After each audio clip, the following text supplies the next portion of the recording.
You're listening to The Alex Jones Show.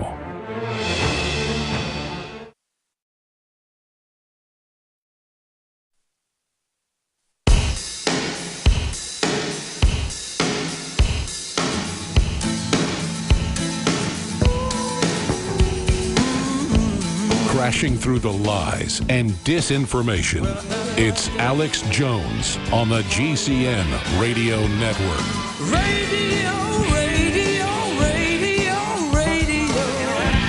Welcome to the Alex Jones Show. I'm David Knight, your host on this Sunday, March 1st, 2015. I'm going to be joined by reporters live in Chicago at the site of the black site that has been discovered there and been reported on by The Guardian. It took a while. It wasn't really something that local press was looking into, interestingly enough, and we had protesters there. There was a protest from several different organizations. Our reporters were there to cover it. They were complaining about the fact that their local press did not cover it. No doubt, their local press is basically taking the side of the police. This is something that has roots in the war on drugs, and it has influences on Gitmo. We can see pieces of where this country is going with the NDAA Act, the Indefinite Detention Act that Obama signed and then said, don't worry, I'm not going to actually do that. I'm not really going to detain people without having them charged with anything, hold them indefinitely without charge, without trial. I would never do that. We see this is happening in his hometown, in Chicago. We see that Obama and Rahm and many others in power knew about this over a long period of time. How many more of these sites are there in Chicago? How many more are there across the country? Is this a template for what we're going to see in other parts of the country? This is how they roll it out. They come out into the big cities that are easily corrupted. It's easy to hide this stuff. It's easy to compartmentalize this. Listen to some of the headlines we've got from The Guardian here. Gestapo tactics at U.S. police black site ring alarm from Chicago to Washington. Another one, held for hours at secret Chicago black site. Quote, you're a hostage and it's kidnapping. Another one, that disappeared. Chicago police detain Americans at abuse-laden black site. Another one, I sat in that place for 3 days, man. A Chicagoan details his abusive confinement inside the police's black site. So we're going to talk about that. We're going to have Joe Biggs joining us in the second hour. We're also going to be talking about what happened at CPAC. Of course, there's been a lot of action on the political side this last week at CPAC. We've had Jeb Bush making an appearance there, getting booed by many, some walking out on him. But the interesting thing is he actually bussed in supporters from, guess where? K Street. Yeah, K Street. To lobbyists what Wall Street is to the stock market. That's where they bust people in from to support Jeb Bush. Of course, he didn't back down on immigration like Marco Rubio did. He doubled down on illegal immigrants, on the entitlements, on driver's licenses, on voting for illegal immigrants. This is the way he's going to get the nomination. He's going to run to the statist side of everybody else in the Republican Party, and he's going to win over a divided field. Then he's going to run as a centrist statist in the general elections. That's what we're going to see from him. We're also going to be talking about political assassination. There was a major event, of course. I'm sure you've heard of it by now. The primary opponent of Vladimir Putin was shot near the Kremlin, in the Kremlin. This would be equivalent to Mitt Romney just before the election being shot close to the Capitol building or the White House, shot on the White House lawn. A lot of people instantly said, well, it must be Putin. Maybe it is. Maybe it isn't. We're going to look at some other evidence to the contrary about it, but we're also going to take a look at that political assassination. We're going to look at someone who committed suicide in high political office here in America. Could you believe that something like that would be an assassination? Or does that only happen in politics in Russia? We've seen plenty of cases where that happens. We're also going to be talking about the surveillance state. News on black boxes for your automobiles. You may not know it, but if you're getting a car from 2015 on, every single make and model of car has a black box recorder in it. What are the implications of that? And of course, in just a year or two, we're going to have mandated vehicle-to-vehicle communication for new cars. Perhaps they will backdate that to older cars, force us to get those put into our cars in order to be able to drive on the streets. Of course, we're going to also talk about the new Apple Watches. Tim Cook said that's going to replace a lot of things. It's going to replace your keys. He's expecting it's going to replace cash as well. We'll talk about that coming up. Stay with us. We'll be right back.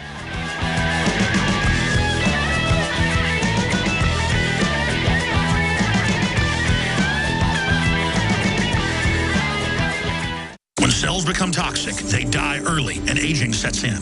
No one has put together a formula that focuses directly on brain health, nerve growth factors, and optimizing your cellular energy at the same time. Just one of the key compounds, BioPQQ, is backed by major clinical studies. You want the best that's out there at the lowest price anywhere? We now have the synergistic solution. Secure your DNA Force today at InfoWarsLife.com or call toll-free 888-253-3139. The average person's life is filled with unexpected challenges. Unlock the energy it takes to defeat these daily beasts with super male or super female vitality, specifically designed to assist the body in regulating proper hormone balance to create superior vitality in males and females. Supercharge and conquer your world at InfoWarsLife.com or call 1-888-253-3139.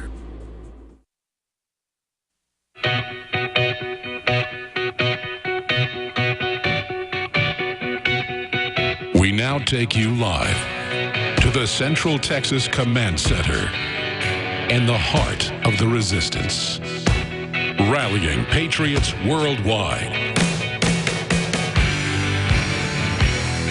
You're listening to The Alex Jones Show.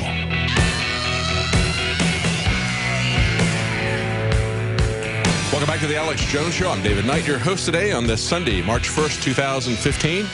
And the next hour, we're going to be talking to our reporters live in Chicago, looking at this black site where there is kidnapping, because that's what it is when you arrest somebody and you hold them for days and you don't charge them with a crime.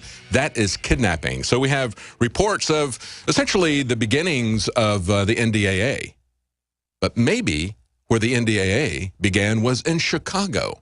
We have an article we're going to go over and talk about that before Joe Biggs comes on with us in the next hour, talking about how perhaps the corruption and the practices in Chicago were exported to Gitmo and maybe set up the example for the NDAA, which, of course, Chicago and Obama signed, promising that he would never indefinitely detain people without charges, that he would not disappear people. They were already doing it in his hometown. He knew about it. Rahm Emanuel knew about it. It's got big consequences for the election there, even though the local press is pushing back. The Guardian from the UK exposed this story, looking for connections to Gitmo. That's how they stumbled on this story. So there is a connection. We're going to talk about that connection. We're going to talk to Joe Biggs about the demonstration there yesterday and what he's seen in the local press, who basically are trying to push this back, to water this down, say, wow, this is Chicago. People just don't understand that in a big city, the police get kind of rough with people. You know, it's just the way it is. Just get used to that. No, that's just corruption. That's all it is. We're also going to talk about the political assassination in Russia. We're going to talk about the surveillance state. But before we get to all of those, I want to talk about CPAC, because there was a lot of news this last week, a lot of political news. There's a big field of Republicans, and they were making their case to the Conservative Political Action Committee conference, actually, in Washington. Jeb Bush, of course, everybody is talking about him as being the heir apparent, and I think he probably will be, because I think he's going to let everybody else split the conservative and libertarian vote. He's going to go for the statist authoritarian side of the Republican Party, and he certainly has the financial backing of the statist authoritarians. Once these other guys all fight amongst themselves, he will be the one left on that side, and then he'll be able to run in the center in the general election, the statist central part of the political spectrum. But when he went to CPAC, there were a lot of people say they were going to boo him and walk out, and actually he did get that. They had about 24 people only that walked out.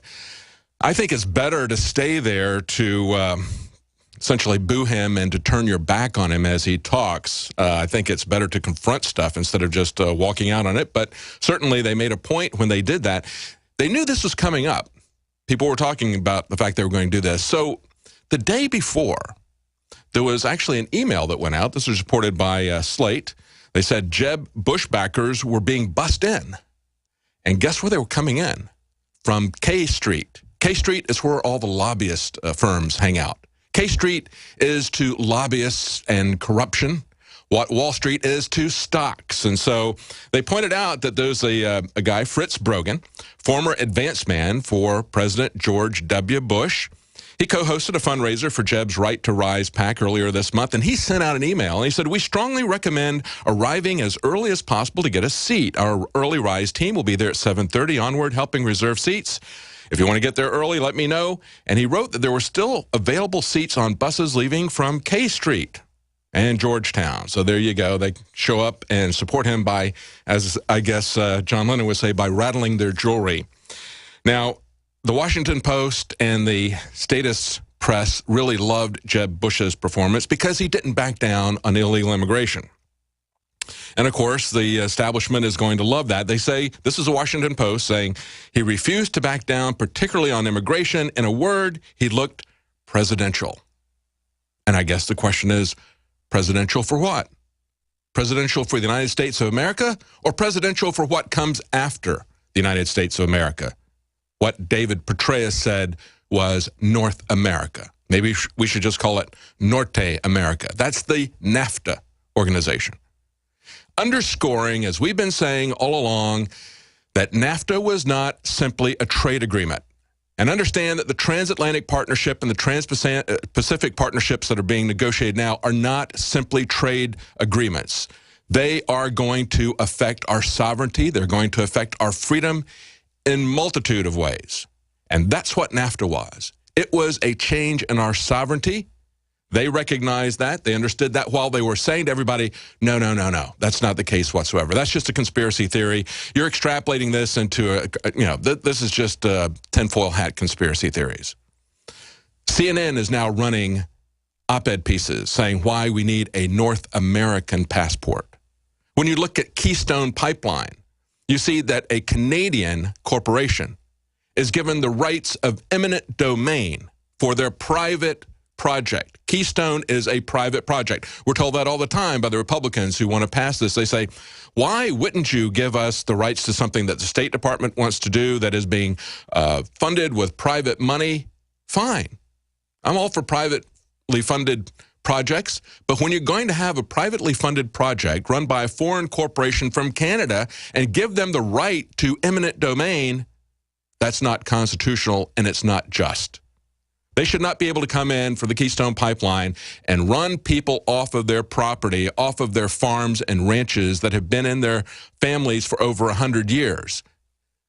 The corporations don't have superior private property rights to the individuals. And foreign corporations certainly don't. But this is taking it the next step. This is taking it the next step from the Supreme Court's decision on Kello, which was an abomination. This is taking it now to not only just a politically connected corporation taking somebody who is a smaller individual, taking their private property. This is giving it to a foreign corporation. That's what I object to about the Keystone Project. I vehemently object to that. But that's where we are. That's part of NAFTA.